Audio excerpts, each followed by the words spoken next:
Lecture number 7। ચલો આજે આપણે ચર્ચા કરવાના છીએ વિદ્યુત ક્ષેત્રમાં।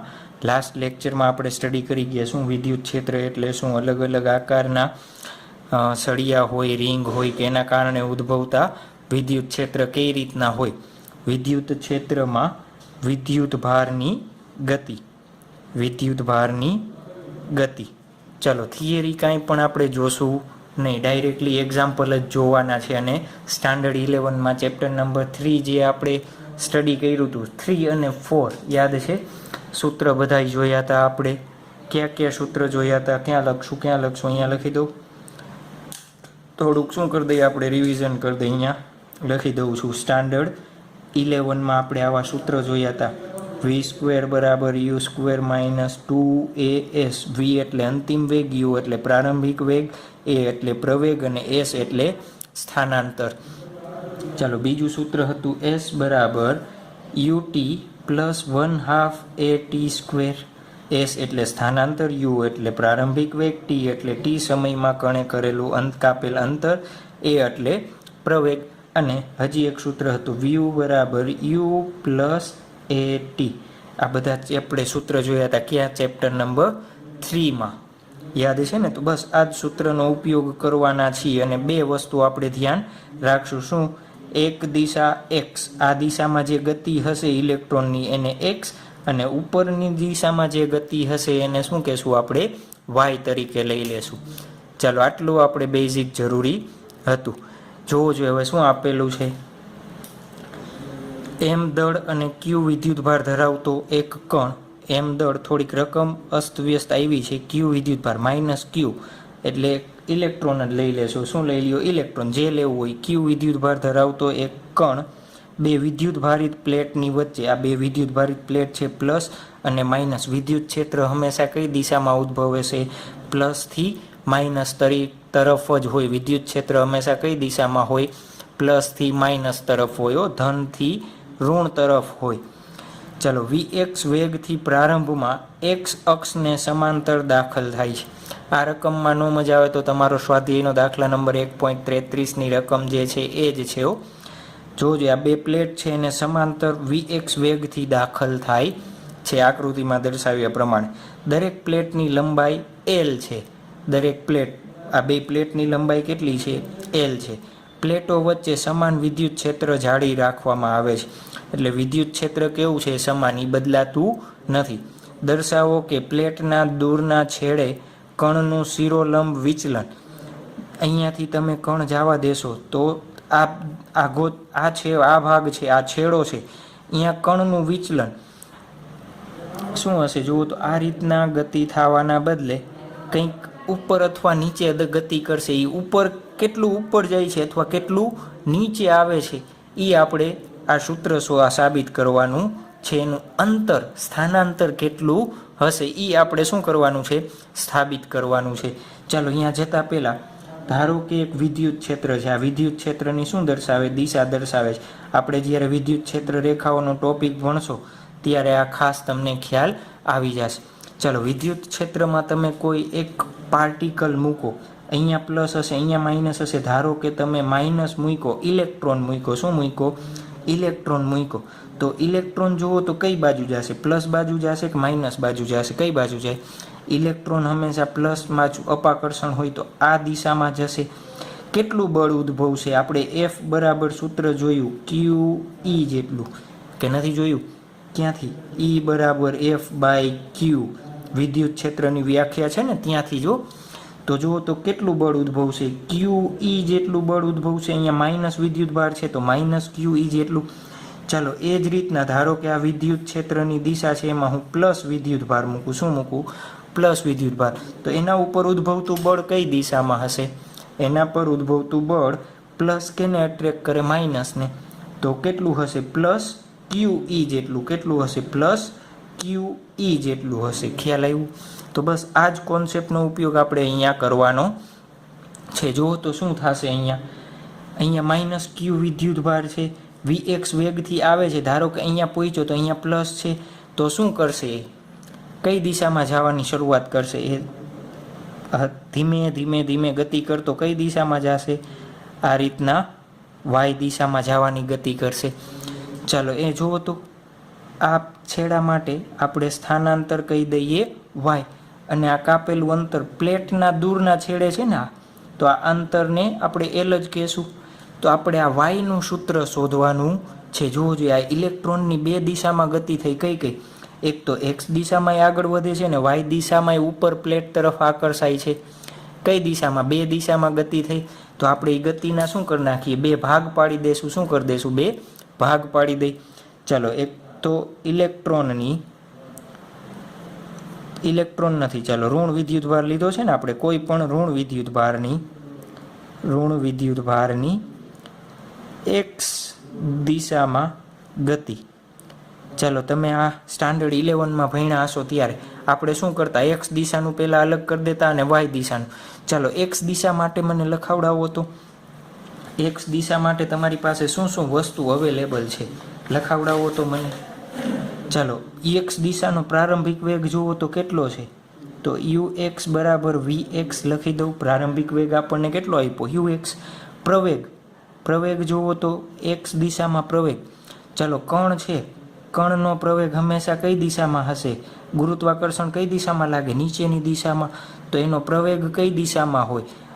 ઉપર અથવા નીચે? વાય અક્ષની દિશામાં હશે. કઈ દિશામાં હશે? વાય. તો એક્સ અક્ષની દિશામાં એનો પ્રવેગ 0 છે. એક્સ અક્ષની દિશામાં એનો પ્રવેગ કેવો છે? 0 છે. ચાલો બીજું શું આપેલું છે આપણને જુઓ તો, એક્સ દિશામાં એને કેટલું સ્થાનાંતર કર્યું? તો આ પ્લેટના છેડે પહોંચે એટલું એલ જેટલું અંતર કાપ્યું. કેટલું સ્થાનાંતર કરે છે? અહીંયાથી સ્ટાર્ટ કરીને અહીંયા સુધી એલ જેટલું. ધારો કે ટી સમયમાં, કેટલા સમયમાં? ટી સમયમાં એલ જેટલું સ્થાનાંતર કરે છે. તો આપણી પાસે સૂત્ર છે, હું આવું લખી દઉં, એસ એક્સ બરાબર યુ એક્સ ટી ક્યુ. બીજા નંબરનું સૂત્ર પ્લસ 1/2 એ એક્સ ટી સ્ક્વેર. ચાલો કિંમત લખાવડાવતા જાઓ. એક્સ એટલે એલ છે ને, એસ એક્સ એટલે શું થશે? એલ બરાબર યુ એક્સ એટલે વી એક્સ અને ટી, અને પ્લસ એ એક્સ એટલે 0, તો આ ટર્મ 0. તો શું બનશે? એલ બરાબર વી એક્સ ઇન્ટુ ટી. ટીને કરતા બનાવી દઉં છું. કેમ કરતા બનાવ્યું એ આપણે જોશું. ચાલો અહીંયા સુધી ખ્યાલ આવી ગયો, આમાં કંઈ ડાઉટ નથી. ચાલો હવે ઋણ વિદ્યુતભારની વાય દિશામાં ગતિ લ્યો. કેમાં? વાય દિશામાં ગતિ લ્યો. ચાલો વાય દિશામાં તમને શું શું આપેલું છે જુઓ તો, યુ વાય પ્રારંભિક વાય દિશામાં વેગ છે. આ રીતના તમને યુ વી એક્સ આપ્યો છે. અહીંયા કંઈક વી વાય આપ્યું હોય તો તમે લઈ શકો, પણ એ આપણને આપેલું છે નહીં. આઈ હોપ કે તમે 11માના કોન્સેપ્ટ જાણો છો. ન જાણતા હોય તો બેઝિક તો અહીંયા રિવિઝન મેં કરાવી દીધું છે. ચાલો પ્રવેગ એ વાય આપણે શું શોધવો છે? પ્રવેગ શોધવો છે વાય દિશામાંનો. કેવી રીતના મળશે?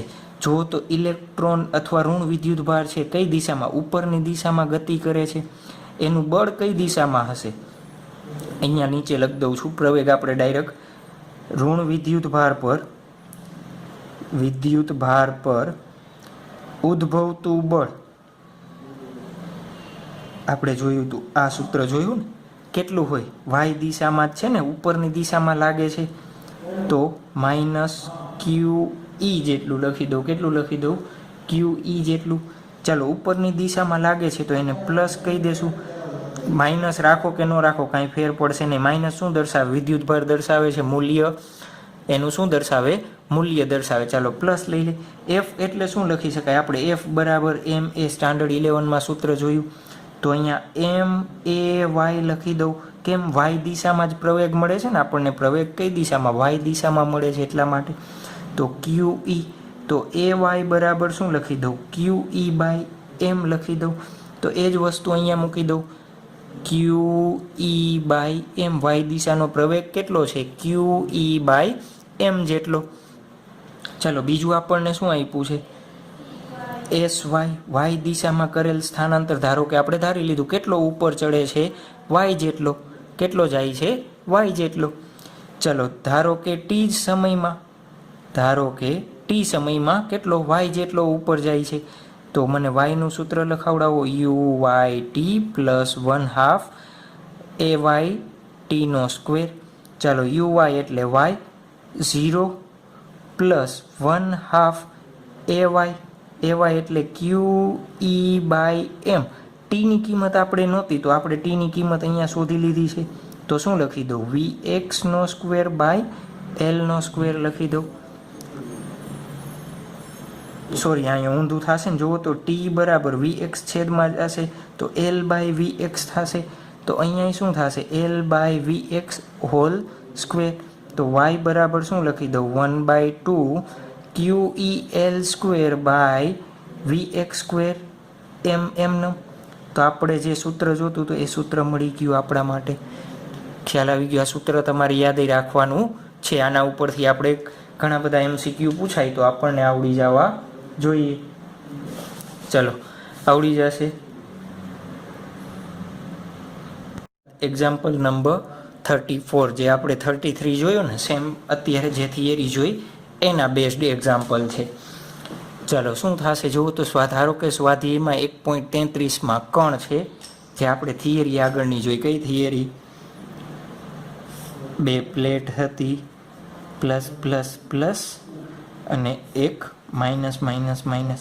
વિદ્યુત ક્ષેત્ર હંમેશા ક્યાંથી હોય? પ્લસથી માઇનસ હશે. આ પ્લેટની લંબાઈ આપણે L કહેતા હતા. ચાલો, VX વેગથી આપણે કીધું ને, કણને ધારો કે ક્યાંથી? મધ્યમાંથી અત્યારે દાખલ કરીએ છીએ. ક્યાંથી? મધ્યમાંથી. તો આ અંતર કેટલું કહી દઉં? D/2 કહી દઉં. આ બે પ્લેટ વચ્ચેનું અંતર ધારો કે D છે, તો આ અંતર કેટલું થશે? D/2 થશે. 0.5 સેન્ટીમીટર અંતર ધરાવતી બે પ્લેટો વચ્ચે. ચાલો, લખતા જ જઈએ શું શું આપેલું છે આપણને. VX બરાબર 2×10⁶ મીટર પર સેકન્ડ. ચાલો, D બરાબર આપણને આપેલું છે 0.5 સેન્ટીમીટર. એને મીટરમાં ફેરવવા હોય તો 0.5 × 10⁻² મીટર. બે પ્લેટો વચ્ચે E, જો E બરાબર કેટલો આપ્યો છે? 9.1 × 10⁻² ન્યૂટન પર કુલમ્બ હોય તો ઇલેક્ટ્રોન મૂક્યો છે ને, ઇલેક્ટ્રોન મૂક્યો છે તો E બરાબર શું લખી દઉં? 1.6 × 10⁻19 કુલમ્બ. અને ઇલેક્ટ્રોનનું દળ 9.1 × 10⁻31 kg. તો ઇલેક્ટ્રોન ઉપરની પ્લેટને ક્યાં અથડાશે? ચાલો, વિદ્યુત ક્ષેત્ર રાખ્યું છે તો આ ઇલેક્ટ્રોન ધારો કે આ રીતના ગતિ કરતો અહીંયા સ્ટ્રાઇક થઈ જાય છે. એટલું બધું એનામાં આપણે ઇનિશિયલ ઝડપ આપણને આપેલી નથી.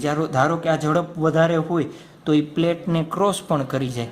અત્યારે ધારો કે એ પ્લેટને ક્રોસ કરતી નથી તો પ્લેટને ક્યાં અથડાશે? તો આ અંતર ધારી લઉં, x જેટલા અંતરે અથડાશે. ક્યાં અથડાય છે?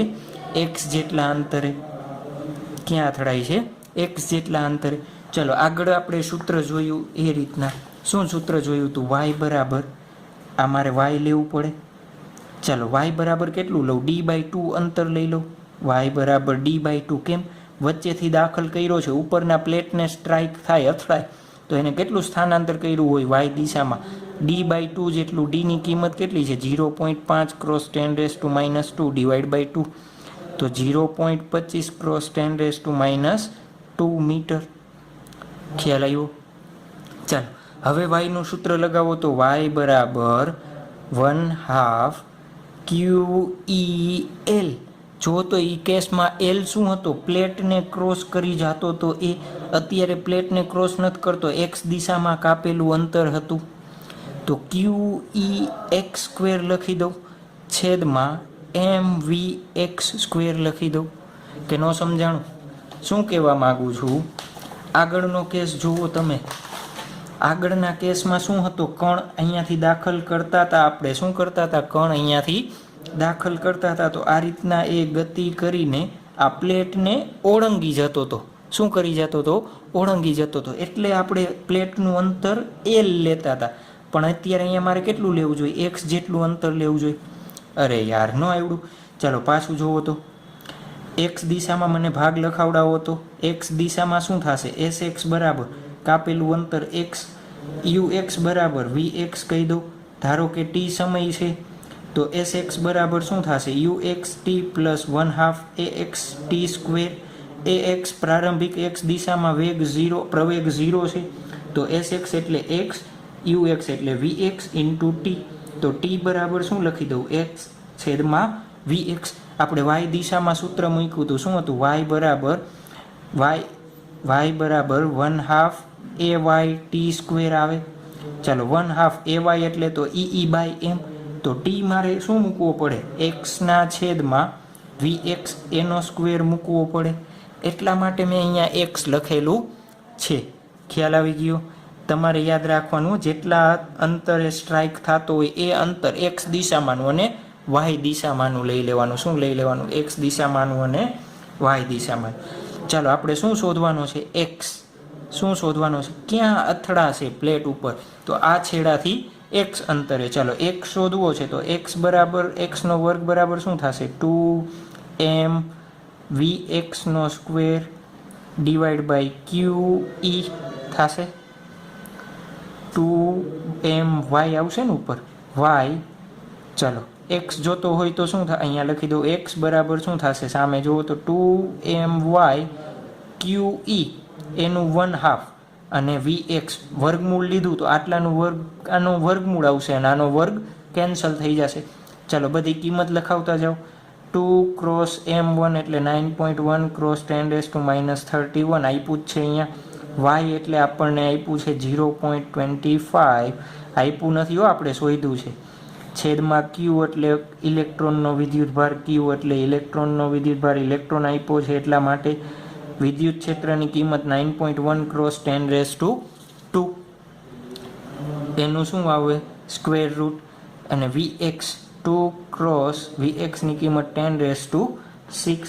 ચાલો આનું સાદુરૂપ આપો તો સાદુરૂપ આપશો એટલે શું આવશે, 31.25 ક્રોસ 10⁻18, 1/2 ક્રોસ 2 ક્રોસ 10⁻6. આખાનું સાદુરૂપ આપી દેશો એટલે 11.80 ક્રોસ 10⁻³ મીટર આવું મળશે તમને.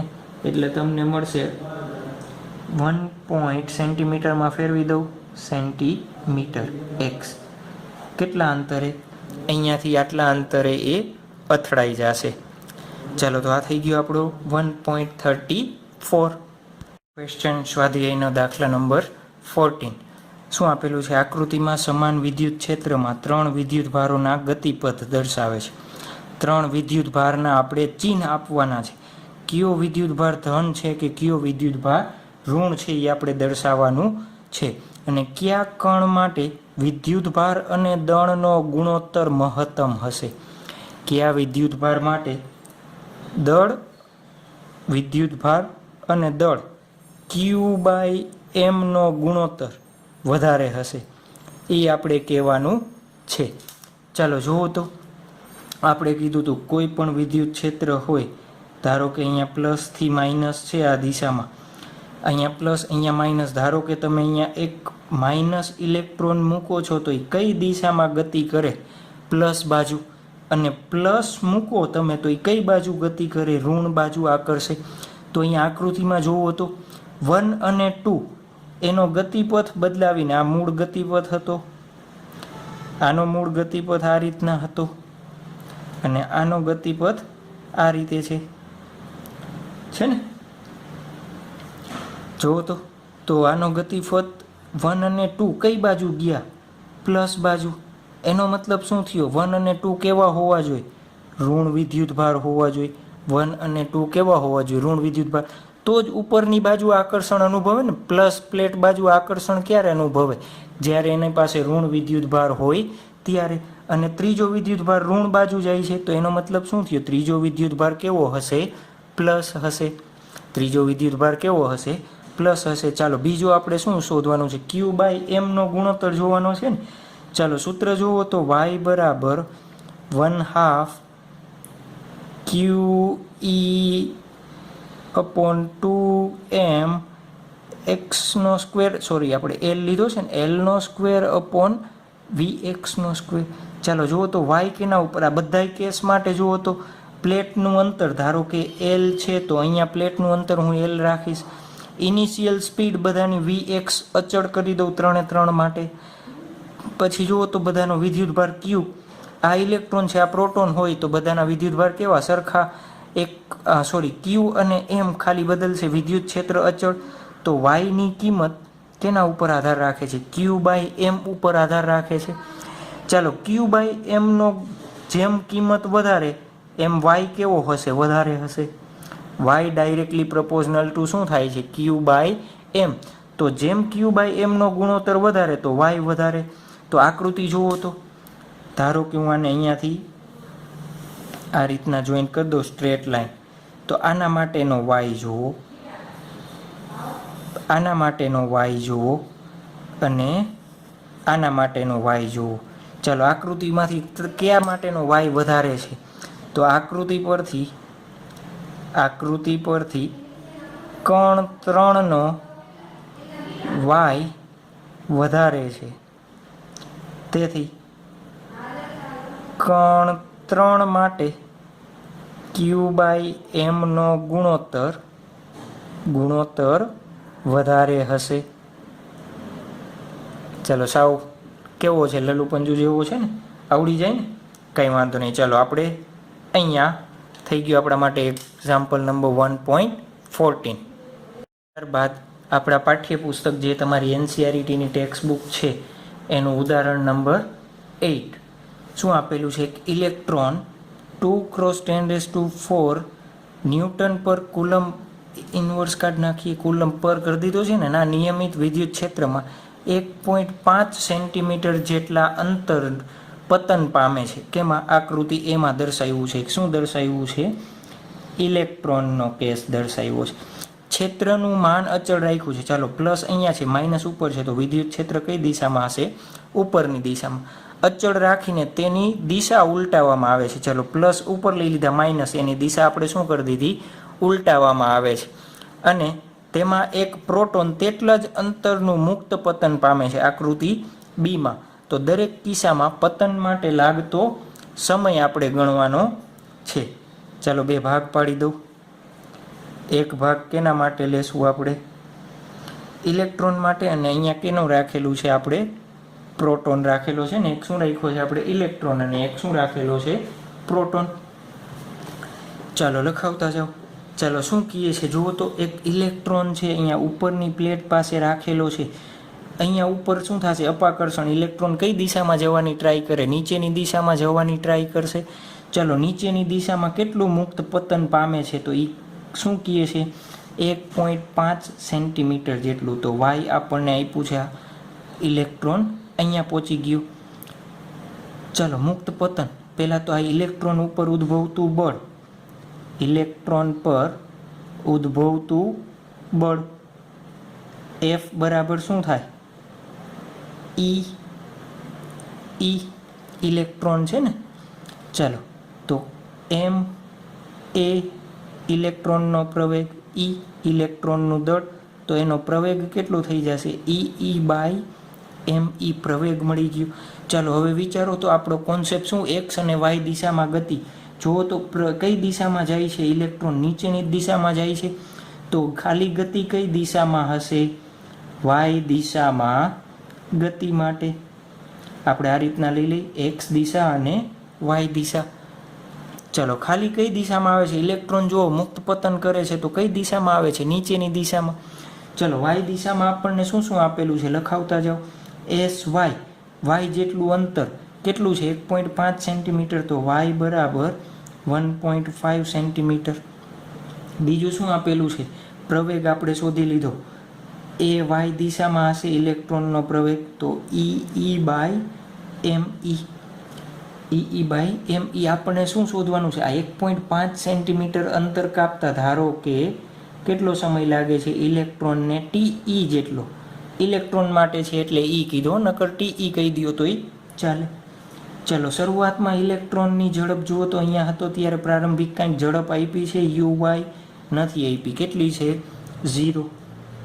ચાલો, સૂત્ર લખાવડાવો મને. તો SY બરાબર UYT પ્લસ 1/2 AYT². ચાલો, SYની કિંમત 1.5 સેન્ટીમીટર, UYની કિંમત નથી, 0 છે તો આખું ટર્મ 0, પ્લસ 1/2 AY એટલે આ AE માટેનો જ છે, તો EE બાય ME T². આપણે T શોધવો છે તો T બરાબર ટી સ્ક્વેર બરાબર 2 ક્રોસ 1.5 સેન્ટીમીટર છે, તો એને કેમાં ફેરવી દઉં? મીટરમાં ફેરવી દઉં. તો અહીંયા લખી દઉં 1.5 ક્રોસ 10⁻² મીટર. ચલો 2 ઉપર વહી જશે ગુણ્યા, હજી ME આવશે, છેદમાં EE આવશે. ચલો TE નો સ્ક્વેર બરાબર બધી કિંમત મૂકીએ, 2 1 5 3 કહી દઉં ડાયરેક્ટ, 10⁻². 9.1 ઇલેક્ટ્રોનનું દળ. કેનું દળ? ઇલેક્ટ્રોનનું દળ. અહીંયા વિદ્યુતભાર કેનો લેવાનો? ઇલેક્ટ્રોનનો કેસ છે, તો વિદ્યુતભાર કેનો લેશો? ઇલેક્ટ્રોનનો જ. અને વિદ્યુત ક્ષેત્રની કિંમત આપણને આપી છે E. કેટલી આપી છે? અહીંયા લખી દઉં કેપિટલ E બરાબર 2 ક્રોસ 10⁴ ન્યૂટન પર કુલમ. તો 2 ક્રોસ 10⁴. ચલો આનું સાદુરૂપ આપશો એટલે આપણને TE ની કિંમત, તમારે વર્ગમૂળ લઈ લેવાનું. શું લઈ લેવાનું? વર્ગમૂળ લઈ લેજો. 2.9 ક્રોસ 10⁻⁹ સેકન્ડ મળશે આપણને. શું મળશે? આ રીતના આન્સર મળશે. ચલો તો સેમ ટુ સેમ આપણે કેના માટે ગણતરી કરવાની છે? પ્રોટોન માટે. કેના માટે ગણતરી કરવાની છે? પ્રોટોન માટે. ચાલો પહેલાં ની કિંમત લખી દઉં, 2 ક્રોસ 10⁴ ન્યૂટન પર કુલમ. ચલો પ્રોટોન પર ઉદ્ભવતું બળ. પ્રોટોન પર ઉદ્ભવતું બળ FP કેટલું હશે? QE કહી દઉં. Q એટલે પ્રોટોનનો વિદ્યુતભાર. Q એટલે કેનો વિદ્યુતભાર લેજો? પ્રોટોનનો વિદ્યુતભાર લેજો. ચાલો ડાયરેક્ટ પ્રવેગ હું લખી દઉં આના ઉપરથી જ. તો એ પ્રોટોનનો પ્રવેગ શું લખી દઉં? QE/MP. ચાલો MP પ્રોટોનનું દળ. તમને યાદ હશે નહીં એટલે લખાવવું પડશે. યાદ ન હોય તો યાદ કરી લેજો, એક્ઝામમાં આપે અથવા ન પણ આપે. ચાલો Q 1.6 ક્રોસ 10⁻⁹ કુલમ. ચાલો જુઓ જોઈએ પાછું કઈ દિશામાં છે? વાય દિશામાં જ ગતિ છે, મુક્ત પતન પામે છે.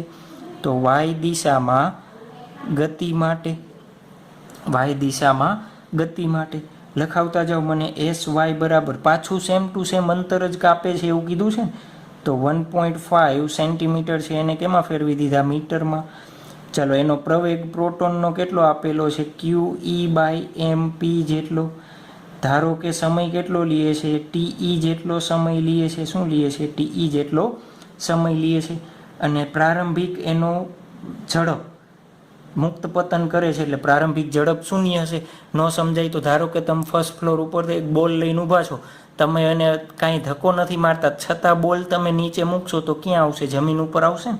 સેમ ટુ સેમ કેસ છે અહીંયા.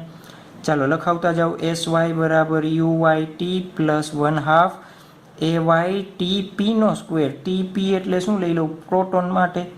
TP એટલે શું લઈ લીધું? પ્રોટોન માટે. 1.5 ક્રોસ 10⁻², આ ટર્મ 0, પ્લસ 1/2 AP એટલે શું લખી દઉં? QE/MP TP નો સ્ક્વેર. ચલો શું કરશો તમે અહીંયા? TP નું સોલ્યુશન બધી કિંમત મેં લખી છે, Q MP બધી લખી દીધી છે. તો TP તમે આનું સાદુરૂપ આપી દેશો. કેટલી મળશે તમને? 1.3 ક્રોસ 10⁻⁷ સેકન્ડ. જોવો જોઈએ શું થાય છે આ બેમાંથી. કોની ઝડપ ટાઈમ સમય ઓછો લે છે? વધારે ભારે કણ. ભારે કોનું વજન વધારે છે? પ્રોટોનનું દળ વધારે છે. તો જે કણ ભારે હશે એ કણ વધારે સમય લેશે. આનો સમય વધારે છે ને, આનો ઓછો છે. જોવો માઇનસ ઘાત છે. કેવી ઘાત છે? માઇનસ ઘાત છે. એટલે આ ઝડપથી પડશે ને આ ઓછે પડશે. તો શું લખી દઉં? વધારે ભારે કણ પતન માટે વધારે સમય લેશે. ચાલો આ ગણતરી કરી આપણે. ગુરુત્વાકર્ષણ બળને કાંઈ ગણ્યું નથી, નકર ગુરુત્વાકર્ષણ બળને ગણો તો G પણ નીચેની દિશામાં આવે. તો તમારે અહીંયા પ્રવેગમાં, તમારે એ સિલેબસમાં છે નહીં હો, તો તમારે અહીંયા પ્રવેગમાં શું કરવું પડે? પ્લસ G કરવું પડે. શું કરવું પડે? Plus G. પણ જે આપણા સિલેબસમાં છે નહીં. પણ આપણે MCQ જોશું હમણાં, આના રિલેટેડ થોડા ઘણા છે MCQ આપણે જોઈ લેશું એટલે શું થઈ જશે? કોન્સેપ્ટ ખ્યાલ આવી જશે. ચાલો કેમ જીને અવગણીએ છીએ એ આપણે જોવું હોય તો ધારો કે પ્રોટોનના પ્રવેગનું સૂત્ર શું છે? પ્રોટોનનો પ્રવેગ જુઓ તો એપી બરાબર QE બાય MP. ચાલો આમાં બધી કિંમત મૂકતા જાઓ, ક્યુની, એમપીની અને ઈની કિંમત કેટલી છે બધી કિંમત મૂકશો અને પ્રોટોનનો તમે પ્રવેગ શોધો તો તમને મળશે 1.9 ક્રોસ 10⁻12 મીટર પર સેકન્ડ સ્ક્વેર. જુઓ તો એપીની કિંમત કેવી છે, જી કરતાં ગ્રેટર દેન છે, જી કરતાં કેવી છે, ગ્રેટર દેન છે. તો એટલા માટે શું થશે, એપીની કિંમત આપણે શું કરી શકાય, જીની કિંમત આપણે અવગણી શકીએ છીએ. જી એટલા માટે શું કર્યો છે, આપણે અવગણેલ છે. હજી તમે જુઓ તો આનાન વસ્તુ ઇલેક્ટ્રોન માટે શોધજો તો એ ઈની કિંમત શોધી અને જીને કમ્પેર કરજો તોય આ જ વસ્તુ તમને મળશે. ખ્યાલ આવે છે? તો થઈ ગયું આપણા માટે શું થઈ ગયું, ઉદાહરણ નંબર કેટલામું, 1.8. આપણે MCQ જોવાની શરૂઆત કરીએ. શું કહે છે, વિદ્યુતભાર છે પ્લસ ક્યુ અને એનું દળ છે એમ જેટલા વિદ્યુતભારને મારે V0 કેટલી સ્પીડ રાખવું જેથી એ વિદ્યુત ક્ષેત્રને ઓળંગી જાય. ચાલો પ્લસ વિદ્યુતભાર છે તો કઈ બાજુ આકર્ષાશે, માઇનસ બાજુ. તો એની ગતિ કઈ દિશામાં હશે, આ દિશામાં હશે. એની ગતિ કઈ દિશામાં હશે, આ રીતના હશે અહીંયા. તો આ વિદ્યુત ક્ષેત્રને ધારો કે અહીંયા પ્લેટ પૂરી થાય ને તરત જ પડે છે, ક્યાં, પ્લેટ પૂરી થાય અને તરત જ પડે છે. તો આ L જેટલું અંતર X દિશામાં કાપે છે અને Y જેટલું અંતર આપણે કહી દઈએ કેટલું અંતર હશે અહીંયા, આ Y જેટલું અંતર હશે. એ કેટલું અંતર છે જુઓ તો આપણને શું કીધું છે, પ્લેટની વચ્ચેથી ફેંકો છો તો d/2 અંતર આપણને આપેલું જ છે રકમમાં. ચાલો મારે શું શોધવું છે, શું શોધવાનું છે, કેટલી ઝડપથી V0 શોધવો છે ને, મારે શું શોધવો છે, V0 શોધવો છે. ચાલો આપણે ગતિના બે ભાગ પાડી દઈએ છીએ, આ રીતના કરીએ છીએ ને, X દિશા અને અત્યારે નીચે છે તો Y દિશા, અહીંયા -y, જે રીતના આપણને અનુકૂળ આવે એને ગોઠવી શકીએ. ચાલો પહેલાં Y દિશામાં શું આપેલું છે આપણને, કેમ Y દિશા પહેલી લીધી, આપણને X દિશાની કિંમત શોધવી છે ને, V0 કઈ દિશામાં છે, X દિશામાં છે. એટલા માટે એક એ શોધવું હોય તો તમારે Y દિશામાંથી કિંમત બનાવવી પડશે. ચાલો બનાવતા જઈએ. Y દિશામાં આપણને શું આપેલું છે જુઓ તો, પ્રારંભિક વેગ Y દિશામાં કેટલો છે, 0. ચાલો કેટલું અંતર Y દિશામાં કાપે છે, Y દિશામાં કેટલું અંતર, Y જેટલું, Y એટલે કેટલા છે, d/2. પ્રવેગ Y દિશાનો હવે મારે શોધવાની જરૂર છે કે ડાયરેક્ટ લખી દઉં QE/m, આવડી જશે. ચાલો સૂત્ર લખાવડાવો, UY t પ્લસ 1/2 AT². ધારો કે t સમયમાં આટલું અંતર કાપે છે, શું કરી લીધું છે આપણે, ધારી લીધું છે, શું કરી લીધું છે, ધારી લીધું. ચાલો SY એટલે d/2, આખું ટર્મ UY એટલે 0 પ્લસ 1/2 AY એટલે શું લખી દઉં, QE/m t². ચાલો જુઓ તો સામે 2 કેન્સલ, તો t ની કિંમત જોઈ છે શું થશે, md/QE. તો t બરાબર વર્ગમૂળમાં md/QE. કેમ t ની કિંમત શોધી હવે આપણને ખબર પડશે. ચાલો x દિશાની ગતિ માટે લખાવડાવો ux, તો એનો પ્રારંભિક V0 હતો એ તો આપણે શોધવાનું છે. ચાલો એને y દિશામાં કરેલું અંતર, y દિશામાં જસ્ટ પ્લેટ પૂરી થાય ત્યાં સુધી, તો કેપિટલ L સુધી. ચાલો y દિશાનો પ્રવેગ કેવો હશે, 0. અને કેટલા સમયમાં અંતર કાપે છે, t સમયમાં. ચાલો તો Sx બરાબર ux t plus 1/2 AX t². ચાલો Sx એટલે L, ux એટલે V0 ઇન્ટુ t પ્લસ આખું ટર્મ 0. ચાલો આપણે V0 શોધવો છે તો શું થશે, L/t. તો શું લખી દઉં, L. t ની કિંમત છેદમાં છે તો આને ઉલટાવીને લખી દઉં તો QE/md થઈ જશે V0. ચાલો આ નાની વસ્તુ તમને MCQ આપે શું કે 5 સેન્ટીમીટર લંબાઈની પ્લેટ છે, એક ઇલેક્ટ્રોનને બે પ્લેટની વચ્ચેની મધ્યમાંથી લખતા જાજો. એક MCQ તમારે હોમવર્કમાં ગણવાનો છે, શું d બરાબર 5 સેન્ટીમીટર, L બરાબર 5 સેન્ટીમીટર, L બરાબર 5 સેન્ટીમીટર અને ઇલેક્ટ્રોન આપ્યો છે, શું આપ્યો છે, ઇલેક્ટ્રોનને અહીંયા મધ્યમાંથી તમે ફેંકો છો તો એના માટે V0 કેટલો રાખવો પડે. આ MCQ શું કરવાનો છે, તમારે હોમવર્કમાં ગણવાનો છે. આવડી જશે, હોમવર્કમાં ગણી લેશો.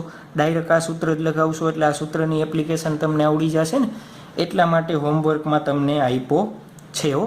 ચાલો આવડી જશે. તો ત્યારબાદ નેક્સ્ટ MCQ નંબર તમારી રીતે આપી દેજો. ચાલો next MCQ plus plus plus plus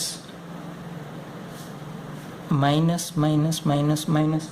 ધારો કે એક વિદ્યુત ભાર છે, કેવો વિદ્યુત ભાર, પ્લસ Q વિદ્યુત ભાર અને એનું દળ છે M.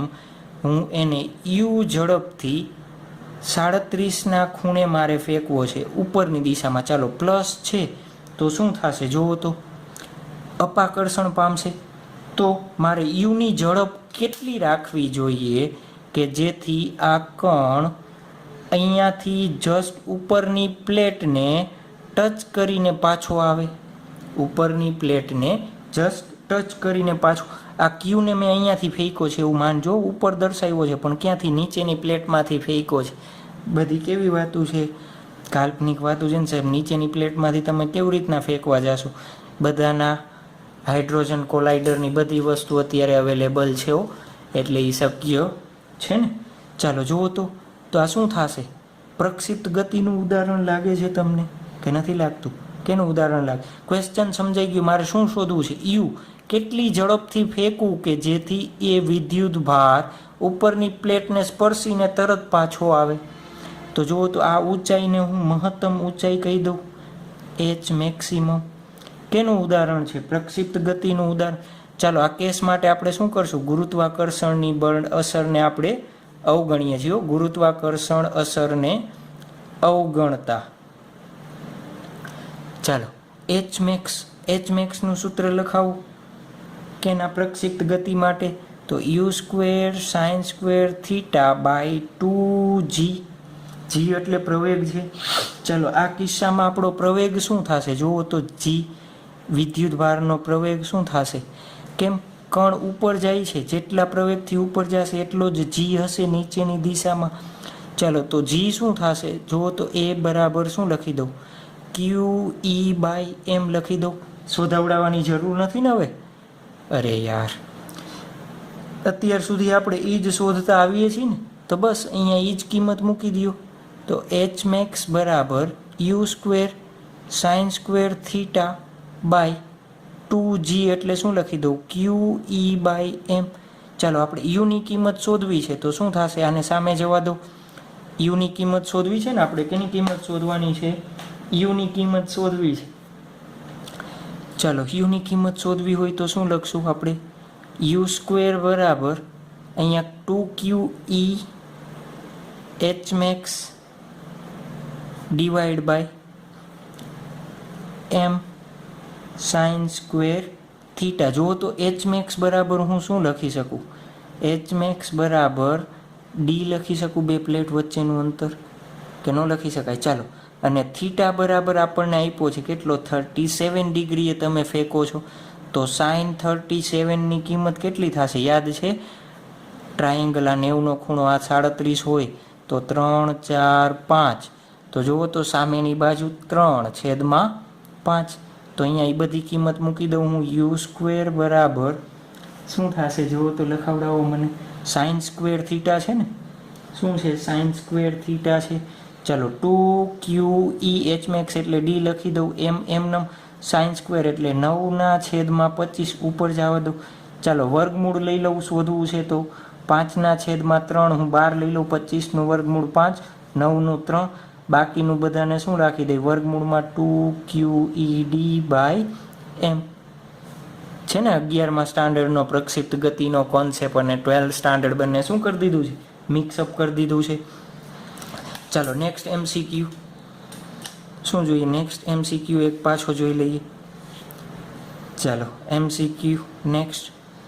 પાછી પ્લેટ આપેલી છે, plus plus plus minus minus minus. ચાલો હવે એક અહીંયાથી એક લોલક વડે વિદ્યુત ભાર લટકાવેલ છે. શું લટકાવેલ છે? વિદ્યુત ભાર લટકાવેલ છે. ચાલો વિદ્યુત ભારને અહીંયા વર્તુળાકાર ગતિમાં મારે શું કરાવડાવવું છે? રોટેટ કરાવડાવવું છે. ચાલો એ વર્તુળાકાર ગતિમાં રોટેટ કરાવડાવવું હોય તો એની મિનિમમ સ્પીડ મારે કેટલી રાખવી જોઈએ? આ વિદ્યુત ભાર છે એને મારે વર્તુળાકાર ગતિમાં શું કરાવડાવવો છે? રોટેટ કરાવડાવવો છે. તો એની મિનિમમ સ્પીડ આ દિશામાં તમારે એને સ્પીડ આપવી પડે ને તો તમે રોટેટ કરાવી શકો ને. અને પ્રવેગ કઈ દિશામાં હશે? આ વિદ્યુત ભાર ઉપર ઉદ્ભવતો પ્રવેગ, ધારો કે પ્લસ વિદ્યુત ભાર છે તો કઈ દિશામાં આવે? ગુરુત્વાકર્ષણ બળ એ કઈ દિશામાં હશે? નીચેની દિશામાં. ચાલો આ યુ મિનિમમનું સૂત્ર આપણે ભણી ગયા છે કે કોઈ પણ કણ હોય અને વર્તુળાકાર પથમાં તમારે ફેરવવો હોય તો યુ મિનિમમની કિંમત સ્ટાન્ડર્ડ 11માં ચેપ્ટર નંબર 4 નિયમિત વર્તુળાકાર ગતિમાં 5gr, ધારો કે આ આર ત્રિજ્યા તમને આપેલી છે. ચાલો ગુરુત્વાકર્ષણને અવગણતા કેને જીને અવગણતા તો જી બરાબર મારે શું લઈ લેવો પડે? એ. તો એ કેટલો થશે? QE/m. ચાલો તો યુ મિનિમમ શું થશે? ડાયરેક્ટ જ છે ને અહીંયા તો 5g એટલે QE/m r. તો આપણો શું થઈ ગયું આન્સર? ધારો કે હવે ગુરુત્વાકર્ષણને અવગણવો નથી તો જુઓ તો પ્રવેગ કુલ કેટલો થશે? પ્રવેગ g એટલે ઇફેક્ટિવ લેવો પડે ને મારે. ચાલો તો g ઇફેક્ટિવ કહી દઉં. g ઇફેક્ટિવ એટલે શું થશે? a પ્લસ g થશે. તો એની કિંમત શું છે? QE/m plus g. તો અહીંયા મારે યુ મિનિમમનું જે આ સૂત્ર નંબર 1 છે એમાં શું લખવું પડે? તો અંડરરૂટમાં 5g પ્લસ QE/m r લખવા પડે. આ કોન્સેપ્ટ ક્યાંનો છે? સ્ટાન્ડર્ડ 11 ને બંનેનું શું કર્યું આપણે? મિક્સઅપ. ચાલો ત્યારબાદ નેક્સ્ટ MCQ સ્ટાન્ડર્ડ 11 અને SHM સિમ્પલ હાર્મોનિક મોશન, સરળ આવર્ત ગતિનું ભેગું કોમ્બિનેશન કરી દઈએ. ધારો કે બે પ્લેટ છે. શું છે? બે પ્લેટ છે. એક ફિક્સ દોરી વડે એક લોલક લટકાવેલું છે. L લંબાઈની દોરી છે, એક લોલક લટકાવેલ છે. ચાલો તો લોલકનો આવર્તકાળ આપણે શોધવો છે. ત્યારે ગુરુત્વાકર્ષણ બળની અસરને અવગણો ત્યારે. ચાલો આવર્તકાળનું સૂત્ર શું છે? સાદો લોલક હોય તો વિદ્યુત ક્ષેત્ર નથી આપ્યું તો 2π અંડરરૂટમાં L/g છે. g એટલે શું થાય? પ્રવેગ. ચાલો અત્યારે હવે ગુરુત્વાકર્ષણને આપણે અવગણો જોઈએ. અવગણતા હવે તમને આવડવું જોઈએ. તો g બરાબર શું લેવો પડે? એ. તો કેટલી કિંમત થાય? QE/m. તો t બરાબર શું લખી દઉં? 2π અંડરરૂટમાં L QE/m એટલે m ઉપર વહી જશે. ચાલો g ને આપણે અવગણવો નથી. શું કરવું છે? આ સૂત્ર નંબર 1માં g ને અવગણવો નથી તો g મારે કેટલો જોઈએ? એને g ઇફેક્ટિવ કહી દઉં. તો g બરાબર શું લખવું પડે? g plus a. કેમ? આનો પ્રવેગ આ દિશામાં, g પણ કઈ દિશામાં હશે? નીચે. ચાલો બેયનો સરવાળો QE/m. તો સમીકરણ 1માં પાછી કિંમત મૂકી દઉં. 2π અંડરરૂટમાં L કૌંસમાં g પ્લસ QE/m. આવડી જાય ગમે MCQ પૂછાય તો આવા કોન્સેપ્ટ મિક્સઅપ કરીને 11 અને 12ના. ચાલો આવડી જશે ને. તો અહીંયા આપણે શું કરીએ છીએ? આ લેક્ચર ફિનિશ કરીએ. શું જોયું આપણે? કે વિદ્યુત ક્ષેત્રની અસર હેઠળ વિદ્યુત ભારની ગતિ કરાવડાવો તો એમાં કેવી કેવી અસર થાય છે એની વાર્તા આપણે અત્યારે કરેલી છે. હવે આપણે આગળના લેક્ચરમાં એક નાનકડો ટોપિક વિદ્યુત ક્ષેત્ર રેખાઓ કઈ રીતના બને છે, એના ગુણધર્મો શું હોય એ બધી ચર્ચા આપણે કરશું.